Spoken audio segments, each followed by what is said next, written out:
Alright, so we're just going to start off with the factoring. And this is just like the regular common factoring, which is from here, you want to be able to get rid of as much as you can out of this to simplify it. So for this one, you're factoring out what's in both this first one and the second one here to make it into something easier. So you can factor out the 5 and the y, and that way that you don't have to worry about this into this equation here. So you factor out 5y out of that whole thing, and the excess stuff just goes in that bracket right there. So that's the very first thing you want to do, and you want to do that before every single question. So like when you're looking at them all, just do your common factoring as much as possible, just to make it simpler and easier to understand everything. And that way you don't have to worry about factoring later on. And then next you want to look for the number of terms. So if you only have 2 terms like this, like when you get down to that, there's only 2 terms left. So this one you want to look for difference of squares, and then all that really is you're going to square root everything. So the square root of 9 equals 3, and the square root of x squared is just x. So you're going to put that in 2 separate brackets. So the first one's going to be x minus 3 and x plus 3. And the reason why it's a minus plus is because this 9 here is a negative. So you need to have a negative and a positive to make a negative. So you just gotta do that for that one. Then the next one, if there's 3 terms, so the ax squared plus bx plus c is like the normal equation kind of look to it. So if a equals 1, we'll be coming over to here, and that's your simple trinomial. So you gotta just find the 2 integers that multiply in position c, and that also add up to b. So this little example here is, so you see this number here, that's going to be c. You need to find 2 numbers that multiply together that will equal c. But on top of that, you need to find those same 2 numbers that will add together to equal b. So this one and this one are going to be the same numbers. They're going to be the exact same. So if b was 10, or actually no, I'll just show you this one, but as you can see here, so the first thing we did was common factor it out. So we got rid of 2mn, and then we're left with x squared plus 6x plus 9. So with this one, it's pretty simple. All you have to think about is there's the 3 terms, and a equals to 1 because x squared. So you're going to have 6x plus 9. So now you just got to find 9 here, figuring out what 2 numbers will multiply to 9. But those same 2 numbers have to add up to 6. So 3 times 3 equals 9, and then 3 plus 3 equals 6. So that's when you come down to here, where you have bringing down the 2mn, and you have x squared, and you have x plus 3, and x plus 3 again. And since they're both the same thing, it's just x plus 3 squared as the simplified version, right? So it's pretty simple there. And then the only thing is now is if a does not equal 1.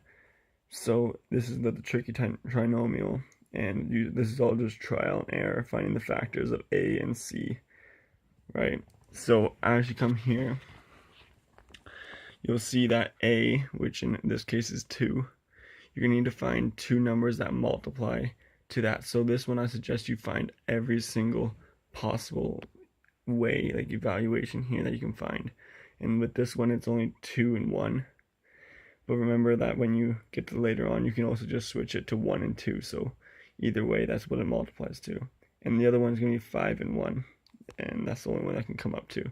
But if you have something like 4, you could have 2 and 4, and 4 and 1. So you'd have to go through trial and error figuring out which one that is.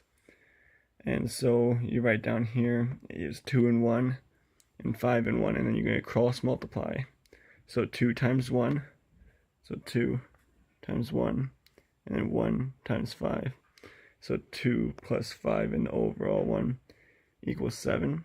but that does not equal, that's not what b equals. B equals 11.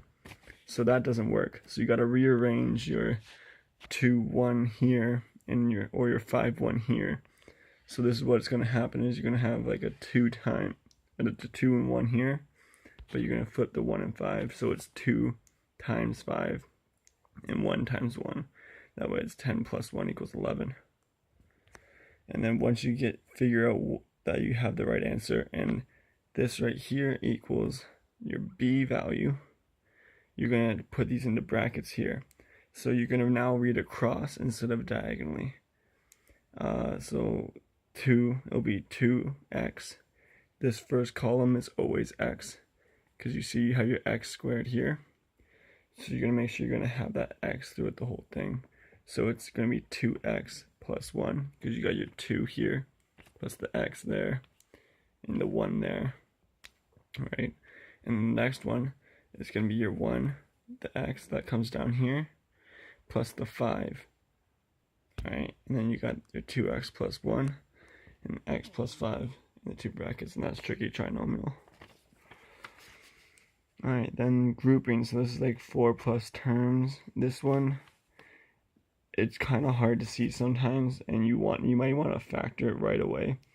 But the thing is, you want to look for the groups when you see 4 plus terms. So here you have the simple, easy one. So it's 3ax and 3ay is group 1, and negative 6bx plus 6by is group 2. So the first thing I wrote here was you factor out the groups first.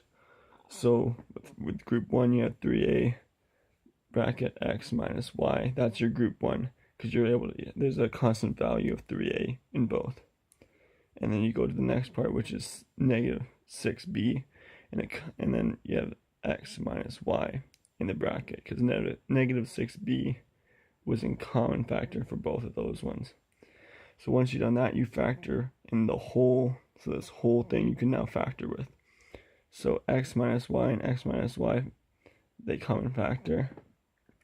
So now you have just 1x minus y, because that's now basically you're common factoring that out.